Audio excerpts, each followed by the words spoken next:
प्रिय आत्मन, मैं सोचता था किस संबंध में आपसे बात करूं। ये स्मरण आया कि आपके संबंध में ही थोड़ी सी बातें कर लेना उपयोग का होगा। परमात्मा के संबंध में बहुत बातें हमने सुनी हैं और आत्मा के संबंध में भी बहुत विचार जाने हैं, लेकिन उनका कोई भी मूल्य नहीं है अगर हम उस स्थिति को न समझ पाए जिसमें कि हम मौजूदा होते हैं।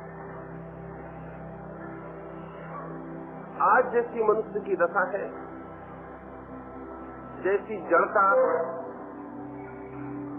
और जैसा मरा हुआ आज मनुष्य हो गया है, ऐसे मनुष्य का कोई संबंध परमात्मा से या आत्मा से नहीं हो सकता है। परमात्मा से संबंध की पहली सड़क है, प्राथमिक सीढ़ी है कि हम अपने भीतर से सारी जड़ता को दूर कर दें और जो जो तत्व हमें जड़ बनाते हो उनसे मुक्त हो जाएं और जो जो अनुभूतियां हमें ज्यादा चैतन्य बनाती हो उनके करीब पहुंच जाएं। ये हम सुनते हैं कि मनुष्य के भीतर आत्मा है, लेकिन जैसे हम मनुष्य हैं, अगर हम विचार करेंगे तो हमारे भीतर शायद मुश्किल से 1% आत्मा होगी और 99% शरीर। जब तक आत्मा 100% न हो जाए तब तक कोई व्यक्ति सत्य को अनुभव नहीं कर सकता।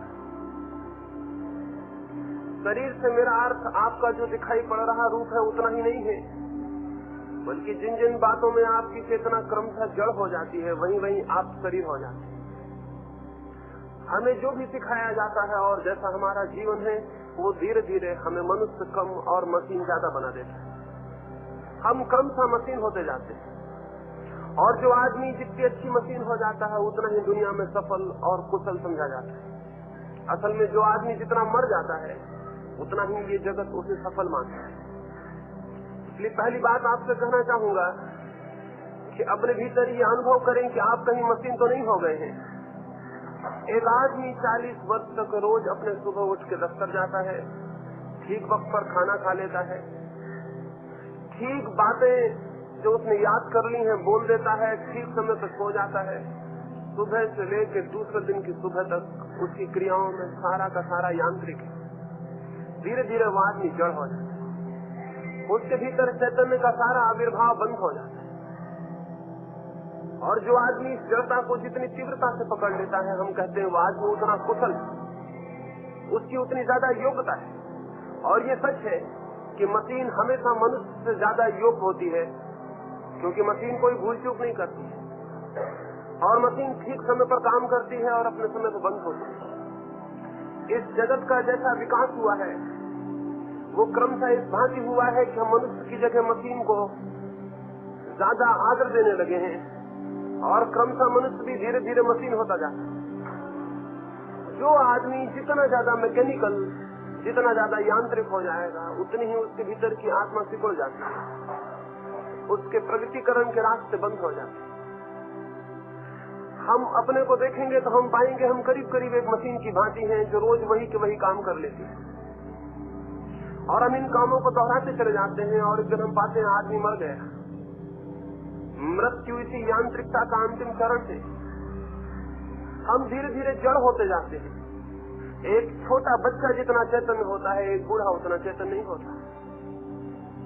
इसलिए क्राइस्ट ने कहा है जो छोटे बच्चों की भांति होंगे वे परमात्मा के राज्य को अनुभव कर सकते हैं। इसका कोई ये अर्थ नहीं कि जिनकी उम्र कम होगी, इसका ये अर्थ है कि जिनके भीतर स्फुरना, जिनके भीतर सहज चेतना जितनी ज्यादा होगी वे उतने जल्दी परमात्मा के करीब पहुंच सकते हैं, वे उतने जल्दी सत्य को अनुभव करते हैं। जैसा विगत 2000-2500 वर्षों में मनुष्य का विकास होता रहा है, ये संभावना कम होती गई है। हमारी सहजता, वो जो भी स्पॉन्टेनियस हो हमारे भीतर कम होता गया है और हमारी जड़ता बढ़ती गई है। जीवन जैसा है उसमें शायद जड़ता को बढ़ा लेना उपयोगी होता है। एक आदमी सेना में भर्ती हो जाए अगर वो चेतन हो तो सेना उसे इंकार कर देगी। वो जितना जड़ हो उतना ही अच्छा सैनिक हो सकेगा। जड़ होने का अर्थ है उसके भीतर अपनी कोई स्वतंत्र बुद्धि न रह जाए, उसे जो आज्ञा दी जाए वो उसे पूरा का पूरा पालन कर ले, उसमें जरा भी यहाँ वहाँ उसके भीतर कोई कंपन चेतन का नहीं होना चाहिए। इसलिए सैनिक धीरे धीरे जड़ हो जाता है, और जितना जड़ हो जाता है उतना ही हम कहते हैं वो योग्य सैनिक है। क्योंकि जब हम उससे कहते हैं आदमी को गोली मारो तो उसके भीतर कोई विचार नहीं उठता, वो गोली मारता है। और जब हम कहते हैं बाएं घूम जाओ तो बाएं घूम जाता, उसके भीतर कोई विचार नहीं उठता। डिसिप्लिन पूरी हो गई और आदमी मर गया। आज्ञा पूरी होने लगी और आदमी भीतर समाप्त हो गया। इसलिए दुनिया में जितने सैनिक बढ़ते जाएंगे उतना धर्म शून्य और क्षीण होता जाएगा, क्योंकि वे सब के सब इतना अनुशासित होंगे तो उनके भीतर चेतना का कोई प्रवाह नहीं होगा। इसलिए मैं सेनाओं के विरोध में हूँ, इसलिए कि नहीं कि वे हिंसा करती हैं, बल्कि इसलिए कि इसके पहले कि कोई आदमी हिंसा में समर्थ हो सके वो जड़ हो जाता है। और दुनिया में जितनी सेनाएं बढ़ती जाएंगी उतने लोग जड़ होते जाएंगे। और अब तो सारी दुनिया करीब करीब एक सैनिक कैंप में परिणित होती जा रही है। अब तो हम अपने बच्चों को भी कॉलेजों में स्कूलों में सेना की शिक्षा देंगे, और हमें याद नहीं है कि हम जिस आदमी को भी सेना की शिक्षा दे रहे हैं हम उसे इस बात की शिक्षा दे रहे हैं कि उसके भीतर चेतना क्षीण हो जाए, वो एक मशीन हो जाए, उससे जो कहा जाए वही वो करे, उसके भीतर अपनी कोई स्वतंत्र विचार न रह जाए। अगर ये दुनिया में हुआ तो दुनिया में धर्म विलीन हो जाए। आप सोचते हो कि नास्तिक दुनिया में धर्म को विलीन कर रहे हैं तो आप गलती में हैं। दुनिया में धर्म उन बातों से विलीन हो रहा है जिन जिन बातों से हम जड़ होते जाते हैं, जिन जिन बातों से हमारी चेतना क्षीण होती जाती है। हम जितने ज्यादा अनुशासित हो जाएंगे, जितने ज्यादा डिसिप्लिन हो जाएंगे, जितनी ज्यादा हम आज्ञाओं के अनुकूल चलने लगेंगे, उतने ही ज्यादा हमारे भीतर मृत्यु की घटना घट जाएगी। विलियम जेम्स ने एक उल्लेख किया है, उसने लिखा है एक आदमी सेना से संघातक चोट लगने के कारण मुक्त हो गया। एक दिन सुबह गांव के बाजार से कुछ सामान लिए सिर पर से लौटता था। विलियम जेम्स अपने किसी मित्र से कह रहा था कि लोग सेना में बिल्कुल जड़ हो जाते हैं, ये आदमी जा रहा है ये बिल्कुल जड़ है। तो मित्र ने कहा इसका प्रमाण क्या है? विलियम जेम्स ने कहा तुम जोर से कहो अटेंशन, और वो अपने सामान को छोड़ देगा और अटेंशन खड़ा हो जाए। ने कहा ये तो मुझे संभव नहीं मालूम होता, लेकिन ये प्रयोग किया गया। जोर से उस हाटम में बैठे हुए उसके मित्र ने चिल्ला के कहा अटेंशन, और वो आदमी अपने सिर पर सामान रखा था, उसके हाथ छूट गया। उसे सेना से मुक्त हुए 2 साल हो गए थे, तो सामान गिर गया, वो अटेंशन खड़ा हो गया। तब उसे ख्याल आया कि मैंने ये क्या किया। जेम्स ने कहा ये आदमी जड़ हो गया है, इसके भीतर अब कुछ भी नहीं है जो चेतन, जो विचार करता हूँ, जिसमें बोध। सेनाएं दुनिया को जड़ बनाए दे रही हैं। जितनी ज्यादा टेक्नोलॉजिकल, जितनी ज्यादा यांत्रिक व्यवस्था विकसित हो रही है, यंत्रों के साथ प्रतियोगिता करने के लिए मनुष्य को भी यंत्र हो जाना पड़ेगा। उसे भी ऐसी आदतें बनानी नहीं होगी जहाँ कि उसे सोचने का कम से कम मौका रह जाए। जो आदमी जितना ज्यादा सोचता है उतना ही असफल हो जाए। जो आदमी बिल्कुल नहीं सोचता और चले जाता है वो हमें दुनिया में सफल दिखाई पड़ेगा। दुकानें और दफ्तर और हमारे काम और हमारी मशीनें और औद्योगिक विकास मनुष्य को धीरे धीरे जड़ किए दे रहा है। अगर आपके मन में कोई भी धार्मिक होने की उत्सुकता है, इस जड़ता के बाहर जाना एकदम जरूरी है। जिस भांति जड़ हो जाएगा उसके भीतर चेतना की लौ बुझ जाएगी। फिर आप कितना ही मंदिर जाएं और कितनी ही प्रार्थनाएं पूजाएं करें, वो सब व्यर्थ है। और सच तो ये है कि व्यवसायियों ने उनको भी जड़ता का रूप दे दिया है। एक आदमी रोज बैठ के 15 मिनट या आधा घंटा एक मंत्र को दोहरा लेता है, वो भी एक जड़ता है, वो भी एक मैकेनिकल रिपीटिशन है। वो रोज रोज वैसा ही दोहराता रहेगा, पूरे जीवन दोहराता रहेगा। जिस दिन नहीं दोहराएगा उस दिन उसको जरा अड़चन लगेगी, वो कहेगा आज जरा तकलीफ मालूम होती है, आज मैंने सुबह अपना मंत्र नहीं पढ़ा, आज सुबह मैंने गायत्री या नमोकार नहीं पढ़ा, आज मैंने सुबह की नमाज नहीं की है तो मुझे कुछ बेचैनी मालूम होती है। ये बेचैनी कोई अच्छी बात नहीं है। ये इस बात की सूचना है कि तुम एक आदत के ऐसे जड़ीभूत हो गए हो तो उस आदत को छोड़ने की तुम्हारी हिम्मत नहीं। ये आदत, एक आदमी सिगरेट पीता है, शराब पीता है और नहीं उसे सिगरेट मिले नहीं शराब मिले तो जैसी बेचैनी होती है उससे भिन्न नहीं। ये वैसी की वैसी आदत से मनुष्य की चेतना को दबा देती है। जिस मनुष्य को आत्मा को उपलब्ध करना हो उसकी उतनी ही कम आदतें होनी चाहिए, उसके उतने ही कम बंधन होने चाहिए, उसमें उतनी ही कम जड़ता होनी चाहिए। राज जो मैंने कहा संवेदना का क्या अर्थ है, सेंसिटिव होने का क्या अर्थ है, मेरा प्रयोजन ये था जितनी कम जड़ता हो उतनी ज्यादा मनुष्य के भीतर संवेदन की शक्ति जागृत होगी, और जितनी ज्यादा जड़ता हो उतनी संवेदन की शक्ति शून्य हो जाती। और संवेदन की शक्ति जितनी गहरी हो हम सत्य को उतनी ही गहराई तक अनुभव कर पाएंगे, और संवेदन की शक्ति जितनी क्षीण हो जाएगी उतना ही हम सत्य से दूर हो जाएंगे। तो मैं आपको कहूंगा जो धार्मिक है वो स्मरण रखें कि धर्म उनकी आदत न बन जाए, कहीं धर्म भी उनकी एक जड़ आदत न बन जाए कि वो सुबह रोज मंदिर जाएं, नियत समय तो मंदिर जाएं, एक नियत मंत्र पढ़ें, एक नियत देवता के सामने हाथ झुकाएं, ये कहीं उनकी जड़ आदत न हो। और सच ये है कि 100 में 99 मौके पर ये एक जड़ आदत है, और ये आदत बेहतर नहीं है, और ये आदत ठीक नहीं है। फिर ये भी स्मरण रखें कि आपने दूसरों की आज्ञाएं स्वीकार कर ली हैं और आप उनके अनुकूल वर्तन कर रहे हैं, उनके अनुकूल आचरण कर रहे हैं, ये भी जड़ता का अंगीकार कर लेना है। जब भी मैं कोई आज्ञा दूं और आप स्वीकार कर ले तो आपकी चेतना भीतर क्षीण हो जाती है। जब भी दूसरा कुछ कहे और आप स्वीकार कर ले आपके भीतर की चेतना जड़ होने लगती है। समाज कहता है, संस्कार कहते हैं, पुरोहित कहते हैं, हजारों वर्षों की उनकी परंपरा है, उसके वजन पर कहते हैं, उद्धरण करते हैं, शास्त्रों का दबाव डालते हैं कि ये ठीक है और हम उसे मान लेते हैं और उसे स्वीकार कर लेते हैं। धीरे धीरे हम स्वीकार मात्र पर टिके रह जाएंगे और हमारे भीतर जो स्फुरन होना चाहिए था जीवन का वो बंद हो जाएगा। जीवन के स्फुरन के लिए जरूरी है कि व्यक्ति आज्ञाओं के पीछे नहीं बल्कि स्वयं के विवेक के पीछे चले, और जीवन के स्फुरन के लिए जरूरी है कि जो जो चीजें जड़ करती हों व्यक्ति उनसे अपने को मुक्त कर ले। स्वाभाविक ये प्रश्न उठेगा तब तो इसका ये अर्थ हुआ कि अगर मैं एक दफ्तर में 40 वर्षों तक काम करने जाता हूँ तो मैं उस दफ्तर को छोड़ दूं, उस दुकान को छोड़ दूं, उस घर को छोड़ दूं, इसका तो ये अर्थ होगा। और ये अर्थ बहुत लोगों ने लिया है। दुनिया में जो सन्यासी होते रहे हैं समाज को, घर को, द्वार को छोड़ कर वो इसीलिए होते रहे हैं तो उन्हें ये लगा कि ये सब तो जड़ किए दे रहा है इसलिए इसको छोड़ दो, लेकिन वे एक जड़ता को छोड़ते हैं और दूसरी जड़ता को पकड़ लेते हैं। इससे कोई बहुत भेद नहीं पड़ता।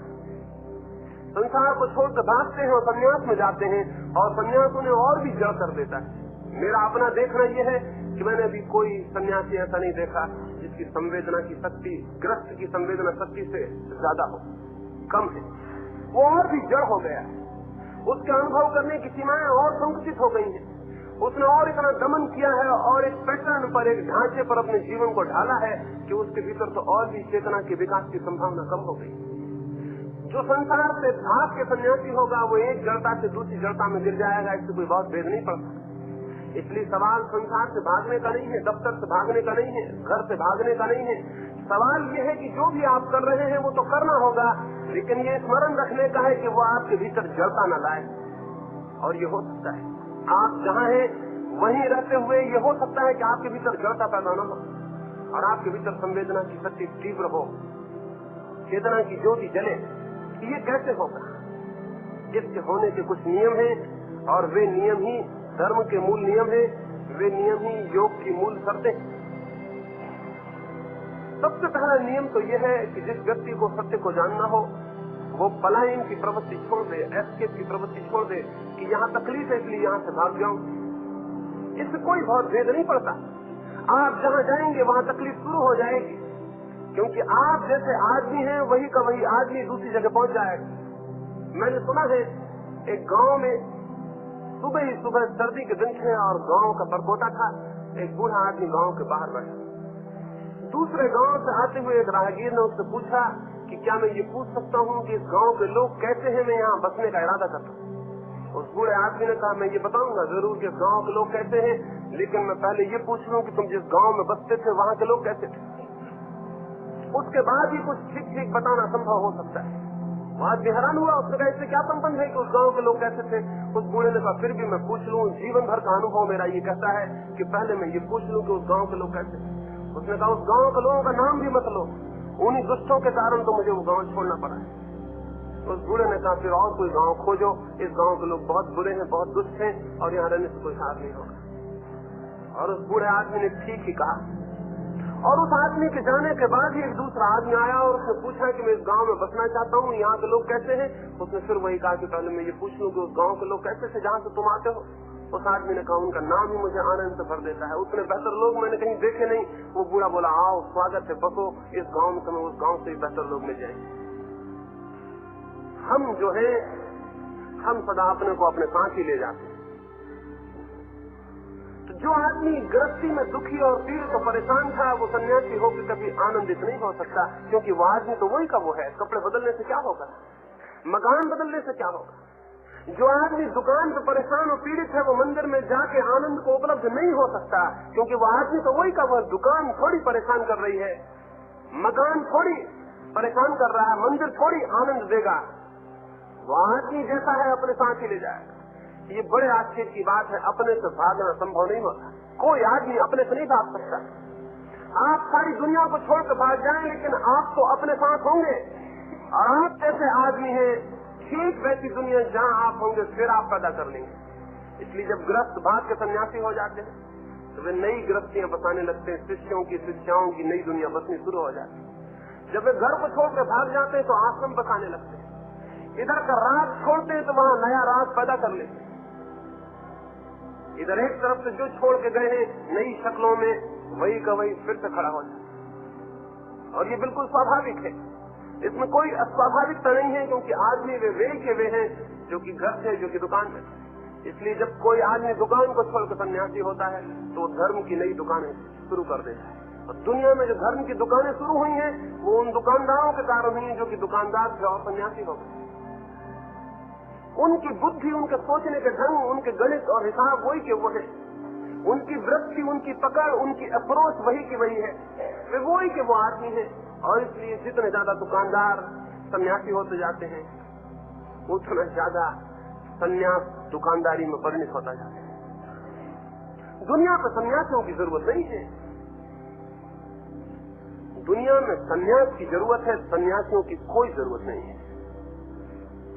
मैं आपसे कहूं दुनिया में सन्यास की जरूरत है, सन्यासियों की कोई जरूरत नहीं है। दुनिया में सन्यास जितना ज्यादा होगा दुनिया उतनी बेहतर होगी, और दुनिया में सन्यासी जितने ज्यादा होंगे दुनिया उतनी मुश्किल में पड़ती जाएगी। ये कल्पना करिए कि सारे लोग सन्यासी हो गए, दुनिया का क्या होगा, ये स्थिति कैसी बदतर हो जाएगी। लेकिन ये कल्पना करिए कि दुनिया में सन्यास बढ़ता जाता है, ये दुनिया बहुत बेहतर हो जाएगी। तो मैं आपको नहीं कहता कि पलायन करें, लेकिन हमारी प्रवृत्ति हमेशा पलायन करने की होती है। जहाँ हमें तकलीफ दिखाई पड़ती है हम सोचते हैं इस स्थान को बदल दें, हमें जगह को छोड़ दें। लेकिन हमेशा ख्याल रखें स्थान कभी तकलीफ नहीं देता, आपकी भीतर की स्थिति तकलीफ देती है। इसलिए स्थान को बदलने को जो सोचता है वो पागल है, और जो स्थिति बदलने को सोचता है उसमें कोई समझ का अंकुरण शुरू हुआ है। इसलिए मैं कहता हूँ पलायन नहीं, परिवर्तन। भागे मत जहाँ से है, अपने को बदले, और जहाँ आप हैं उससे बेहतर स्थिति आपको दुनिया में कहीं भी नहीं मिलेगी जब तक कि आप बेहतर आदमी न हो जाएं। और जब आप बेहतर आदमी हो जाएंगे तो जहाँ आप हैं वहीं बेहतर स्थिति। एक विदेशी यात्री पूरब के मुल्कों में यात्रा को आया और उसने सोचा कि मैं देखूं और समझूं कि योग क्या है। उसने भारत के और तिब्बत के और जापान के और दूर दूर के पूर्वी मुल्कों के जाके आश्रम देखे। फिर वो बर्मा गया और वहाँ लोगों ने तारीफ की कि एक आश्रम यहाँ भी है, उसे भी देखो। उसने जो आश्रम भारत में देखे थे वो पहाड़ों पर थे, रम्य झीलों के किनारे थे, सुंदर उपवन थे, वहाँ थे। भारत में जो सन्यासी देखे थे वो घर छोड़े हुए लोग थे, नए नए वस्त्रों के लोग थे। उसने सोचा वैसा ही कोई रम्य स्थल होगा। वो 3 सप्ताह का निर्णय करके बर्मा से उस आश्रम के लिए गया। लेकिन जब जिस गाड़ी से वो गया और जब उसे पहुंचाया गया आश्रम के सामने तो दंग रह गया। वो तो एक बाजार था जहाँ आश्रम था, और रंगून का सबसे रद्दी बाजार, और वहाँ तो बड़ी भीड़ भाड़ थी, बड़ा शोरगुल था। और वहीं वो छोटी सी तख्ती लगी थी और उसके अंदर एक गंदे रास्ते के अंदर जाके एक आश्रम था। आश्रम बड़ा था, 500 भिक्षु वहाँ थे। लेकिन कोई 100-150 कुत्ते वहाँ घूम रहे थे और लड़ रहे थे। वो बड़ा परेशान हुआ कि कैसा आश्रम है, और सांझ का वक्त था और सैकड़ों हजारों कौवे इकट्ठे हो रहे थे झाड़ों पर। इतना शोरगुल वहाँ मचा हुआ था। उसने सोचा ये आश्रम है या बाजार है, और यहाँ रहने से क्या फायदा होगा। लेकिन आ गया था और अब रात भर रुकना ही पड़ेगा, सुबह के पहले वापस लौटने की गाड़ी भी नहीं थी। तो उसने जाके प्रधान से मिलना चाहा। प्रधान से उसने कहा कि मैं तो हैरान हो गया, मैं तो सोचता था आश्रम किसी पहाड़ के किनारे, किसी झील के पास, किसी सुंदर जगह में होगा, ये तो गंदा बाजार है। और यहाँ ये इतने कुत्ते किस लिए हैं और ये कौवे सब इसलिए कहाँ इकट्ठे कर लिए हैं? उस साधु ने कहा ये कुत्ते जो हैं ये हमारे पाले हुए हैं और कौवे जो हैं हमारे आमंत्रित हैं। इन्हें हम रोज चावल देते हैं इसलिए आते हैं और कुत्ते तो हमने पाले हुए हैं। ये शोरगुल व्यवस्थित है, ये बाजार हमने चुना है जान के। जमीन बहुत सी हमारे मुल्क में भी सुंदर, लेकिन बाजार हमने जान के चुना है, क्योंकि हमारी मान्यता ये है कि जो इस भीड़ भाड़ में, इस उपद्रव में शांत हो सकता है उसकी शांति ही सच्ची है। और जो पहाड़ के पास जाके बैठ के शांत हो जाता है उस शांति में उसके पास कोई शांति नहीं, वो सारी शांति पहाड़ की है। और पहाड़ से नीचे उतरते ही अशांति शुरू हो जाएगी। इसलिए सन्यासी पहाड़ से बस्ती में आने में डरता है, इसलिए सन्यासी अकेलेपन से भीड़ में आने में डरता है, इसलिए सन्यासी लोगों से डरने लगता है कि उनके पास गया कि मेरी सब शांति नष्ट हो जाएगी। अगर आप किसी सन्यासी से कहें दुकान पर बैठो, वो घबराएगा, वो कहेगा मेरी सब शांति नष्ट हो जाएगी। अगर आप किसी सन्यासी से कहें नौकरी करो, वो कहेगा मैं घबराऊंगा, मेरा परमात्मा छूट जाएगा। जो परमात्मा नौकरी करने से छूट जाता हो और जो परमात्मा दुकान पर बैठ जाने से अलग हट जाता हो, ऐसे परमात्मा की कोई कीमत नहीं है, ऐसे परमात्मा का कोई मूल्य नहीं है। जीवन की सहजता में और सामान्यता में जो उपलब्ध हो वही सत्य है। जीवन की विशेष स्थितियों में जो उपलब्ध हो वो उन स्थितियों का परिणाम होता है, आपके चित्त का परिवर्तन नहीं होता है। ये आप जितने सन्यासियों को देखते हैं इनको वापस ले आइए और सामान्य जिंदगी में डाल दीजिए और फिर पहचानिए कि इनके भीतर क्या है, तो आप पाएंगे ये आपसे गए बीते 72 लोग हैं, ये आपसे नीचे साबित होंगे। जिंदगी में ये नहीं टिक सकते, वहाँ कसौटी है, वहाँ परीक्षा है, ये कोने में बैठे हुए। इनकी सारी शांति आरोपित और पलायन की शांति, इसलिए इनके भीतर भय और डर बना रहता है, इनके भीतर घबराहट बनी रहती है, इनके भीतर हमेशा डर बना रहता है कि अगर मैं गया सब गड़बड़ हो जाए। मैंने सुना है एक सन्यासी पहाड़ पर था, हिमालय पर था, 20 वर्षों तक वहां था और तब उसे लगा कि अब तो मैं परम शांत हो गया हूँ। कुछ भक्त भी उसके वहां आने शुरू हो गए। फिर नीचे एक मेला था बड़ा और उसके भक्तों ने कहा कि नीचे चले और मेले में लोगों को दर्शन दे। सन्यासी ने पूछा अब तो मैं शांत हो गया हूँ, अब यहाँ रहने का प्रयोजन भी क्या, चलूं? और वो पहाड़ से उतर के नीचे आया और जब वो मेले में गया तो वहां तो उसे लोग जानते भी नहीं थे, भीड़ बहुत थी। एक आदमी का जूता उसके पैर पे पड़ गया, जैसे ही उसके पैर में पैर दबा तो सारा क्रोध जिसे वो सोचता था विलीन हो गया है 20 वर्ष पहले, वो वापस खड़ा हो गया। वो वही का वही आदमी था जो 20 वर्ष पहले पहाड़ पर गया। वो दंग रह गया कि क्रोध वापस खड़ा हो गया, आसान फिर हो गया है मन। और उसने कहा कि आश्चर्य है, पहाड़ जो 20 वर्षों में न बता सके वो आदमी के संपर्क में एक क्षण में बता दिया। मैं आपको कहूंगा पलायन से कोई आदमी धार्मिक नहीं होता है, परिवर्तन से आदमी धार्मिक होता है। इसलिए पलायन की प्रवृत्ति को छोड़ दें, स्थानों से भागे नहीं, अपने को बदलें और देखें कि आपकी बदलाहट के साथ स्थान बदल जाते हैं। लोगों से भागे नहीं, अपने को बदलें और आप पाएंगे कि आपकी बदलाहट के साथ लोग बदल जाते हैं। जो पति पत्नी को छोड़ के भाग रहा है वो गलती में है, अपने को बदले और पाएगा कि पत्नी विलीन हो गई। अपने को परिवर्तित करे और पाएगा कि जिस पत्नी से भागने का ख्याल था वो विलीन हो गई है, वो अब कहीं भी नहीं है। जीवन आत्म परिवर्तन से उपलब्ध होता है, स्थानों के बदलने से नहीं। लेकिन हमारी जड़ता हमें कहती है स्थान बदल ले। तो मैं आपको कहूंगा कि जहां जहां जीवन में जड़ता पैदा हो रही है वहां कुछ आंतरिक प्रयोग हैं जो जड़ता को पैदा नहीं होने देंगे, और आप निरंतर एक नई ताजगी और एक इनोसेंस को, एक निर्दोष चित्तता को बचा के रख सकते हैं। और जो नहीं वैसा बचाएगा उसके लिए धर्म में कोई गुंजाइश, कोई गति नहीं। कैसे ये होगा?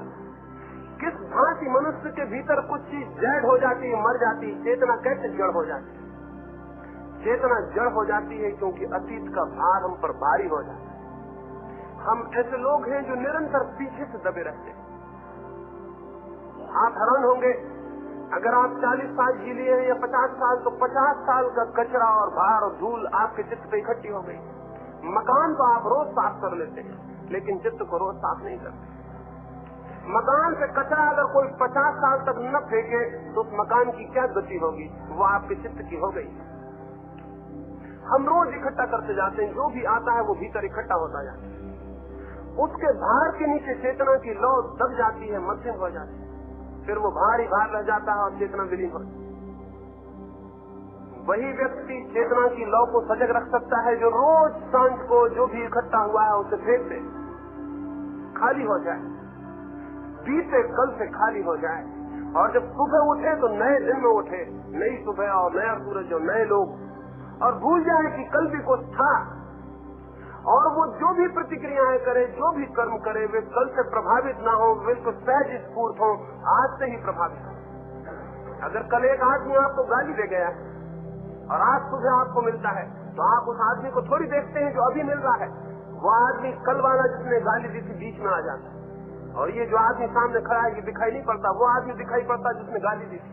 वो आदमी मर चुका, उसे हटा दे बीच से, और इस आदमी को देखें जो सामने खड़ा है। हो सकता है वो पश्चाताप करके आया हो सकता है वो रात भर में बदल के आया हो सकता है वो दुखी होके आया हो, लेकिन आपके बीच में वो आदमी खड़ा हो जाएगा जिसने गाली दी थी। वो मत छाया बीच में आ जाएगी, और इस आदमी से आप जो भी व्यवहार करेंगे वो इस आदमी से नहीं कर रहे हैं, उस आदमी से कर रहे हैं जो कल आपको दिखाई पड़ा था। बुद्ध के ऊपर एक आदमी ने आके थूक दिया था, थूक के वो चला भी गया, फिर बाद में पछताया और दुखी हुआ, क्योंकि बुद्ध ने तो उस थूक को सिर्फ पहुंच लिया था, और उस आदमी से कहा था कुछ और कहना है। किसी भिक्षु ने पूछा कि आप कहते कुछ और कहना है, उस आदमी ने थूका है। बुद्ध ने कहा कोई बात इतनी प्रगाढ़ रूप से कहना चाहता होगा जिसे शब्द कहने में समर्थ नहीं हो सके, इसलिए थूक को उसने जाहिर किया। गुस्सा तेज, उसने गुस्से को जाहिर किया है, इसलिए मैं पूछता हूँ कुछ और कहना है, ये तो मैं समझ गया। लेकिन वो आदमी कुछ कह नहीं सका, वापस चला गया, पछताया, दूसरे दिन क्षमा मांगने आया। उसने बुद्ध के पैर छुए, उसने कहा मुझे माफ कर दे, मुझसे कल भूल हो गई थी। बुद्ध ने कहा वो भूल उतनी बड़ी नहीं थी जितनी बड़ी भूल ये है कि तुम उसे अब तक याद रखे हो। बुद्ध ने कहा वो भूल उतनी बड़ी नहीं थी, थूका, मैंने पूछ दिया, बात समाप्त होगी, मामले क्या है, दिक्कत कहाँ है, कठिनाई क्या है उससे, लेकिन ये कि तुम उसे अभी तक याद रखे हो, 24 घंटे बीत गए, ये तो बहुत बड़ी भूल है, ये तो बहुत बड़ी भूल है। मैं तुम्हें वही आदमी नहीं मानता हूँ जो थूक गया था, ये दूसरा आदमी जो मेरे सामने आया, क्योंकि ये तो कह रहा है कि मैं मुझसे भूल हो गई, क्षमा कर दो, ये वही आदमी नहीं है जो थूक गया था, ये बिल्कुल दूसरा आदमी है। मैं किसको क्षमा करूं? जो थूक गया था वो तो अब कहीं है नहीं, और जो क्षमा मांग रहा है उसने मुझ पर थूका नहीं था। बुद्ध ने कहा जिसने मुझ पर थूका था वो अब है नहीं कहीं भी इस दुनिया में, खोजने पर नहीं मिलेगा, और जो क्षमा मांग रहा है उसने मुझ पर थूका नहीं था। मैं किसको क्षमा करूं? और तुम किससे क्षमा मांग रहे हो? जिसको थूक गए थे वो तो बह गया, जैसे नदी बही जा रही, हम सोचते हैं वही गंगा है जिसमें हम कल भी आए थे, गंगा बह गई, बहुत पानी बह गया जब आप कल आए थे, अब ये बिल्कुल दूसरा पानी है जिसको आप कल की गंगा समझ रहे हैं। और जैसे गंगा बह जाती है वैसा आपका चित्त भी बह रहा है, वो प्रतिक्षण बहा जा रहा है, वहां कुछ भी ठहराव नहीं है उस चित्त में। तो बुद्ध ने कहा तुम किससे क्षमा मांगते हो? वो आदमी तो बह गया, अब मैं कैसे क्षमा करूं? तो बुद्ध ने कहा इतना ही स्मरण रखो, जो हो गया उसे जाने दो, बह जाने दो, जो है उसमें जागो। हम जो बीत गया है उससे इतने चिपटे रहते हैं कि जो है उसमें नहीं जाग पाते। हम सारे लोग मुर्दा लाशों को लिए रहते हैं, इसलिए जिंदा आदमी नहीं हो पाते। अतीत को मर जाने दें तो आपको जीवन मिलेगा, और जो आदमी जितने अतीत को मर जाने देगा और रोज नया हो जाएगा, रोज ताजा हो जाएगा, और ऐसे जागेगा जिससे पहली बार दुनिया में पैदा हुआ है, उस आदमी के भीतर जड़ता इकट्ठी नहीं होगी। क्या आपको स्मरण है कि पहले दिन आप जब अपनी पत्नी से मिले थे उसी भांति अब भी मिलते हैं? अब वो सब जड़ हो गया। अब 20 वर्षों की स्मृतियां बीच में खड़ी हो गई हैं, और ये 20 वर्षों की स्मृतियां आपकी पत्नी को आपसे बहुत दूर किए दे रही हैं, आप बहुत दूर हो गए, और इसीलिए जो आनंद पहले क्षण में मिलकर आपको अपनी पत्नी से मिला था वो आज नहीं मिलेगा। लेकिन अगर ये 20 वर्षों की स्मृतियां बीच से गिर जाएं और आप नए होकर और नई पत्नी को देख पाए, शायद वही आनंद का क्षण फिर उपलब्ध हो जाए। आप रोज सुबह सूरज को देखते हैं, सोचते हैं वही सूरज फिर उग रहा है, कोई सूरज दोबारा नहीं उगता। और आप फूलों के पास से गुजरते हैं, सोचते हैं वही फूल फिर खिले हैं, कोई फूल दोबारा नहीं खिलते। और कोई तारे दोबारा नहीं निकलते, सब नया है। अगर आपकी स्मृति का भार न हो तो जीवन आपको प्रतिक्षण नया मालूम हो। और जब आप इस नवीन के प्रति जाग सकेंगे और अपनी जड़ता को छोड़ देंगे तो आपको कुछ अनुभूतियां मिलनी शुरू होंगी, जिन अनुभूतियों की समग्रता का नाम परमात्मा है। तब आपको कुछ अनुभव होना शुरू होगा। जो अतीत से दबा है वो कभी परमात्मा को नहीं जान सकता, क्योंकि परमात्मा प्रतिक्षण मौजूद है। परमात्मा अतीत नहीं है, परमात्मा प्रतिक्षण वर्तमान है। जो अतीत से दबा है वो वर्तमान को नहीं जान सकता।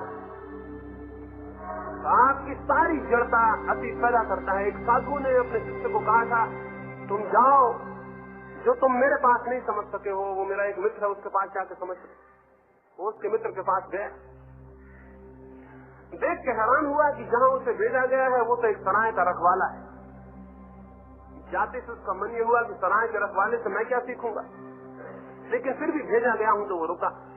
उसके गुरु ने कहा था, तुम सुबह से शाम तक देखना कि वो क्या करता है, उसकी पूरी चर्या को समझना।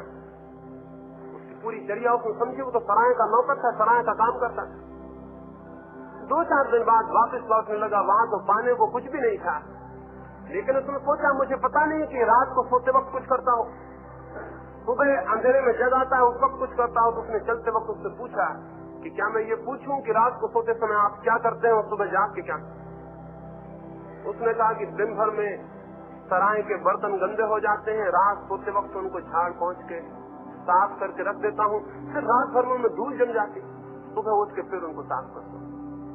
तो उसने सोचा कि कहाँ के पागल के पास मुझे भेज दिया, वो केवल सराय का रखवाला है और बर्तन साफ करता है, वो वापस लौटा है। उसने अपने गुरु को कहा, गुरु ने कहा कि बात तो पूरी थी अगर तुम समझते। उसने कहा कि दिन भर में बर्तन गंदे हो जाते हैं, सांझ में साफ कर लेता हूँ, रात भर में फिर थोड़ी बहुत धूल जम जाती है, सुबह फिर साफ कर लेता हूँ, यही तो कुल जमा करना है। वो चित्त हमारा दिन भर में गंदा हो जाता है, उसे रात सोते वक्त साफ कर लें, उसे पोंछ डालें और सुबह सपने फिर रात भर में कुछ गंदा कर देंगे, सुबह फिर उससे पहुंच जाते। कैसे पहुंचेंगे? क्योंकि मकान पहुंचना तो हमें मालूम है, लेकिन चित्त को कैसे पहुंचेंगे? चित्त को कैसे साफ करेंगे? कौन सा जल है जो चित्त के बर्तन को साफ करेगा?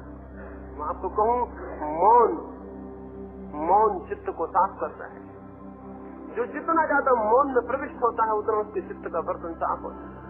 मौन के जल से चित्त के बर्तन धोए जाते हैं, लेकिन हम मौन रहना भूल गए। हम एकदम बोले जा रहे हैं, दूसरों से या अपने से। हम 24 घंटे बातचीत में लगे हुए हैं, अपने से या दूसरों से। सोते समय भी हम बातचीत करते हुए सोते हैं, उठते ही हम फिर बातचीत में लग जाते हैं। हम बातों से गिरे हुए हैं, मौन हम भूल गए हैं। इस संसार में अगर कोई चीज खो गई है तो मौन खो गया है, और जहाँ मौन खो जाएगा वहाँ जीवन में जो भी श्रेष्ठ है वो सब खो जाएगा, क्योंकि सब श्रेष्ठ मौन से जन्मता है, उस साइलेंस से पैदा होता है। रात को सोते वक्त घड़ी भर को बिल्कुल साइलेंस में उतर जाए, बिल्कुल चुप हो जाए, सब तरह से मौन हो जाए। सुबह उठते वक्त सब भांति मौन होके थोड़ी देर पड़े रहे और फिर उठे, और दिन में भी 24 घंटे ये ख्याल रहे कि जहां तक बन पड़े मेरे भीतर मौन हो। जो अति आवश्यक है वो बोला जाए, जो अति आवश्यक है वो सोचा जाए, अन्यथा मेरे भीतर मौन हो। और अगर कोई सजग होकर इसका स्मरण रखे कि मेरे भीतर मौन हो, तो धीरे धीरे मौन का अवतरण शुरू हो जाता है। अगर रास्ते पे चलते वक्त आप ये ख्याल रखें कि मैं मौन चलूं, पहले तकलीफ होगी, जीवन भर की आदत है, शायद अनेक जीवन की आदत है, लेकिन धीरे धीरे स्मरण पूर्वक अगर भोजन करते वक्त स्मरण रखें कि मैं मौन रहूं। मौन का अर्थ नहीं कि और बंद हो, मौन का अर्थ भीतर मन का चलन हलन बंद हो, भीतर वहां चुप्पी हो। जब भी मौका मिले मौन हो जाएं। जिस क्षण आप मौन में है उसी क्षण आप मंदिर में, चाहे फिर वो दुकान हो, चाहे फिर वो बाजार हो, चाहे वो दफ्तर हो। जीवन का अधिकतम क्षण मौन में व्यतीत हो, इसका स्मरण रखें और आप क्रमशः एक नए आदमी को अपने भीतर आते हुए अनुभव करेंगे। क्रमशः आपके भीतर एक नए मनुष्य का जन्म होने लगेगा। आप बिल्कुल नई चेतना को अनुभव करेंगे और आपके भीतर जड़ता टूटनी शुरू हो जाएगी। एक समय आएगा आपके भीतर कोई जड़ता नहीं होगी और केवल चैतन्य रह जाएगा। जिस क्षण व्यक्ति पूर्ण मौन में स्थापित अपनी चेतना को प्रवेश करता है, उसी क्षण उसके भीतर शरीर विलीन हो जाता है और केवल आत्मा का अनुभव शेष रह जाता है। जिस क्षण आप पूरे मौन में है, उसी क्षण आप संसार में नहीं है, परमात्मा में। इसको मैं संन्यास कहता हूँ। ऐसा व्यक्ति जो सारी भीड़ के बीच मौन है, सन्यासी है। ऐसा व्यक्ति जो सारे कामों के बीच मौन है, सन्यासी है। ऐसा व्यक्ति जो सब करते हुए मौन है, सन्यासी है। जिसके भीतर मौन है वो सन्यास को पा गया, क्योंकि मौन ही द्वार खोलता है परमात्मा के। मौन ही द्वार खोलता है अनंत चेतना के। मौन ही द्वार खोलता है पदार्थ के पार जो है उसके लिए। स्मरण रखें, जो भी साधने जैसी बात है, जो भी पाने जैसी बात है, जो भी उपलब्ध करने जैसी बात है, वो है साइलेंस, वो है मौन। संसार 24 घंटे आपके भीतर मौन को तोड़ रहा है। आप खुद 24 घंटे अपने मौन को तोड़ रहे हैं। फिर चाहे आप शास्त्र पढ़ें, ग्रंथों को याद करें, तत्व ज्ञान को स्मरण कर लें, वो भी सब आपके मौन को तोड़ रहा है। उससे भी आप मौन में नहीं जा रहे। वो सब तत्व ज्ञान भी आपके भीतर बातचीत बन रहा है। चुप हो जाएं, इससे बेहतर और कुछ भी नहीं है। और चुप्पी को अनुभव करें अपने भीतर।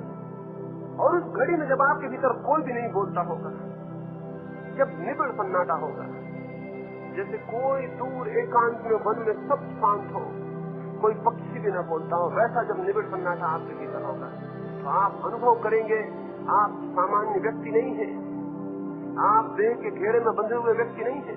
आपकी चेतना तब आकाश को छूने की सामर्थ्य को उपलब्ध हो जाती है। उस मौन में आपको दिखाई पड़ता है, अनुभव होता है, सुनाई पड़ता है वो जो परमात्मा का है।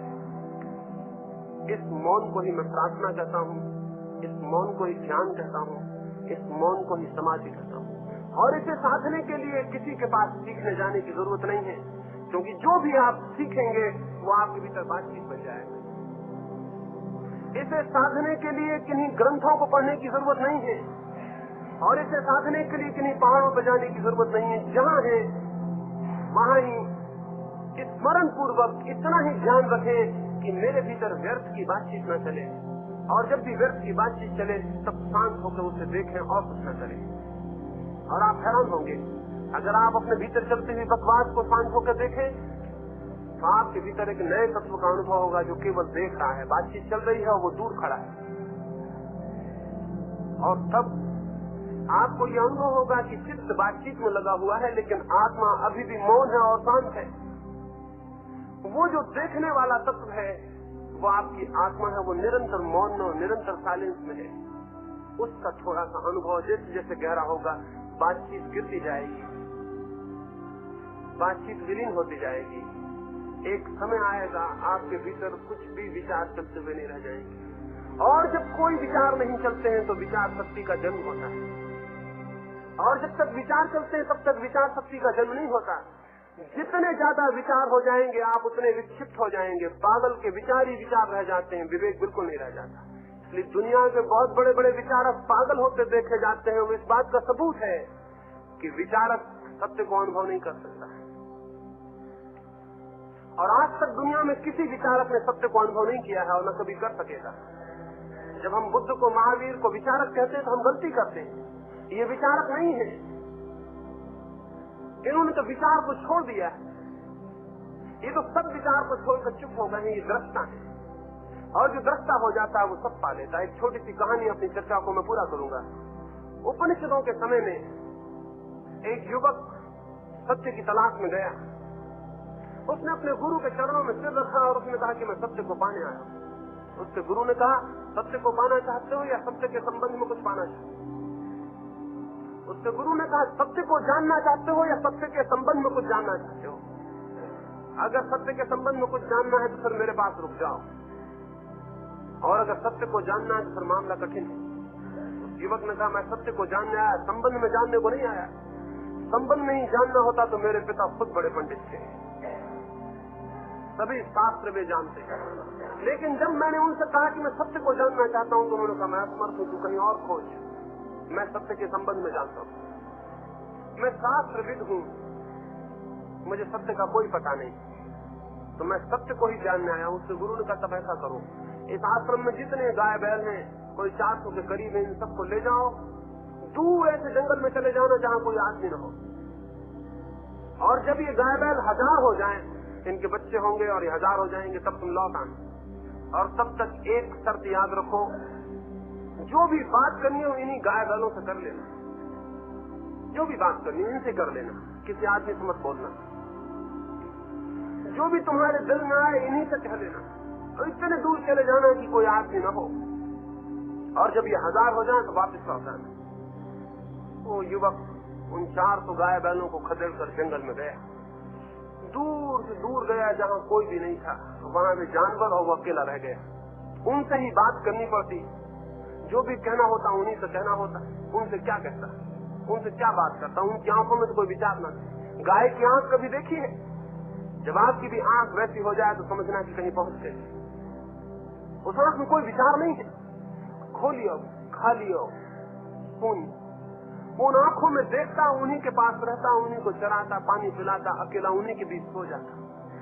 वर्ष आए और गए, कुछ दिन तक पुरानी घर की स्मृतियां चलती रही, लेकिन नया भोजन न मिले तो पुरानी स्मृतियां मर जाती। हम रोज नई स्मृतियों को भोजन दे देते हैं, इसलिए रिप्लेस होती चली जाती, पुरानी मरती ही नई भीतर पहुंच जाती।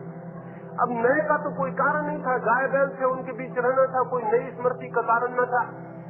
नई स्मृतियां पैदा न हुई, पुरानों को भोजन न मिला, वो क्रमशः मरती गई। वो गाय बैल के पास रहते रहते खुद गाय बैल हो गया, वो तो संख्या ही भूल गया। गुरु ने कहा था 1000 जब हो जाए तो इनको लेवा लाने, तो भूल ही गया कि 1000 कब हुई।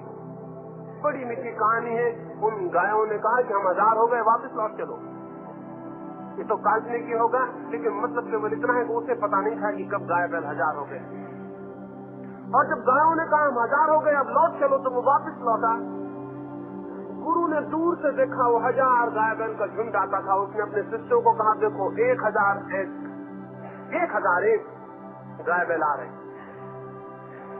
बोले 1001, और बीच में जो वो युवा है, उसने कहा उसकी आंखों में देखो, अब वो आदमी नहीं रहा, अब वो आदमी नहीं है। और जब वो करीब आया तो गुरु ने उसे गले लगा लिया, और गुरु ने कहा, कहो मिल गया? वो युवक चुप रहा। उसने कहा, केवल आपके चरण छूने आया। उसने गुरु के चरण छुए और वापस लौट गया। उस मौन में उसने जान लिया जो जानने जैसा था। अब तक जो सदगुरु है वो मौन देता है, और जो असदगुरु है वो शब्द देता है। जो सदगुरु है वो आपके ग्रंथ छीन लेता है, जो असदगुरु है वो आपको ग्रंथ दे देता है। जो सदगुरु है वो आपके विचार अलग कर लेता है, जो असदगुरु है वो आपके भीतर विचार डाल देता है। यही होता रहा है।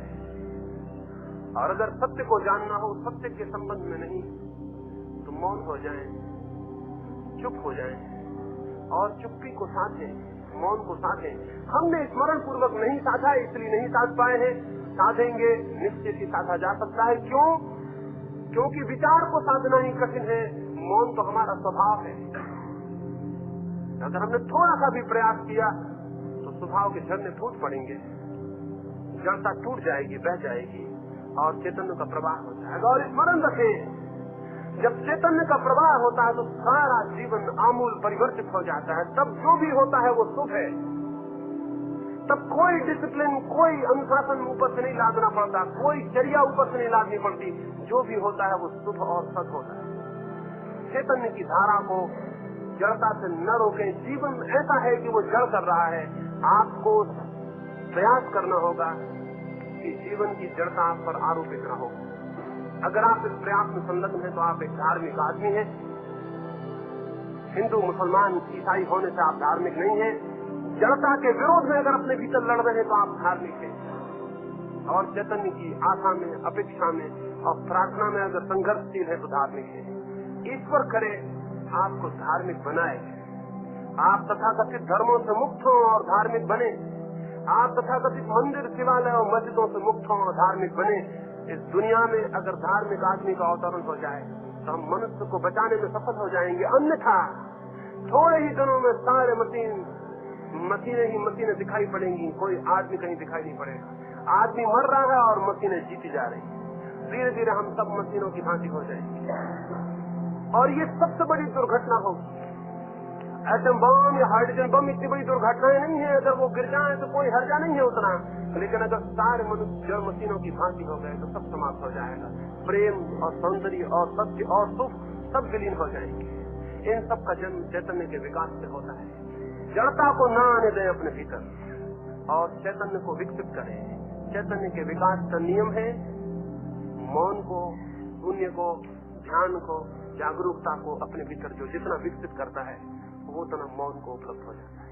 परमात्मा आपके सब शब्द छीन ले, परमात्मा आपके सब विचार छीन ले, परमात्मा आपको निपट मौन कर दे, निरीह कर दे, आपको एकदम दरिद्र कर दे, आपकी आत्मा एकदम गरीब हो जाए विचारों से, तो आप एकदम समृद्ध हो जाएंगे और आपको अनंत संपत्ति के द्वार उपलब्ध हो जाएंगे। यही प्रार्थना करता हूँ। मेरी बातों को इतनी गर्मी में बैठ के सुना इतने प्रेम से, उसके लिए बहुत अनुग्रहित हूँ। सबके भीतर बैठे हुए परमात्मा को मेरा प्रणाम स्वीकार।